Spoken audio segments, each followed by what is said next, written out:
At 10. Tonight, a Pascagoula City Council meeting turns into a verbal sparring match. Great. As long as you are the spokesperson for the NAACP, I will not support the NAACP.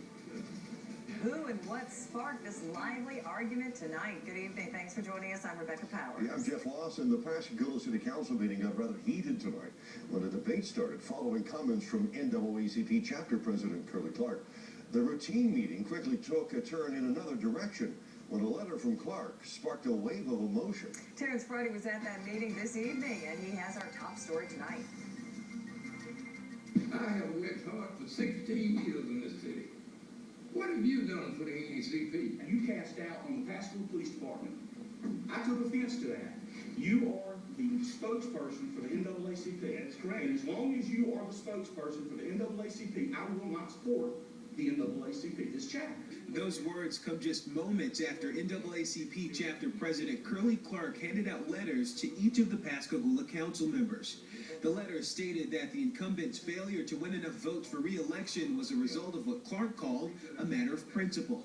It also addressed a contribution that the council canceled following statements Clark made concerning the city's police. During a WLOX interview back in July of 2011, Clark said he'd honor the community's request and investigate the shooting death of 2 minorities involving the police. Clark also said that for many, the perception of the police appeared to be that they were using young black males as target practice. It was reckless. Okay. I feel that it was irresponsible and was reckless. Your intent was to bring a cloud of suspicion on a, if not the best police department in the state, at least one of the best. I was watching the news that night when you spouted off at the mouth.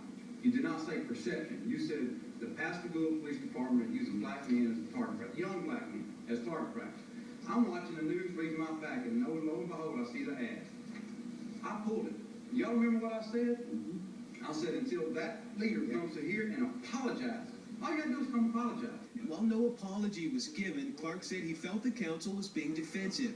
He says that he only wanted the council to see that the wishes of the NAACP were vindicated based on changing demographics in the community. He also said he felt that the council members were set in their ways and not willing to support all people. And for Clark, he says that goes far beyond race. We want people with different views on that council. And come July 1, we're going to have some people with different views on that council. We're going to have what we call diversity. We're not going to have everybody thinking that the NAACP is racist or that Curly Clark is a racist. We're going to have people with different views be able to look at a situation from a different perspective and get hopefully some better outcome. And also during that meeting, the council voted to move forward with an ordinance to ban smoking in public places, with only 2 council members opposing that ordinance. The crowd seemed to approve that decision. It'll prohibit smoking in certain venues that are open to the public, making for a healthier city and a healthier Mississippi, they said. Something smoke-free Mississippi advocates are certainly thrilled about.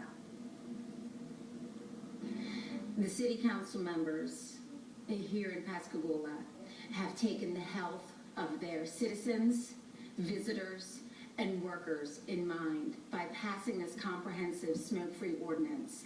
Pascagoula is now the 2nd city on the coast to have a smoke-free ordinance behind Moss Point. We are so excited for what this means for the future of Pascagoula. Now, there was one amendment made to the ordinance so that smokers have to be at least 20 feet away from public venues. Initially, the ordinance required it to be 50 feet. 10 hospitals in Mississippi, including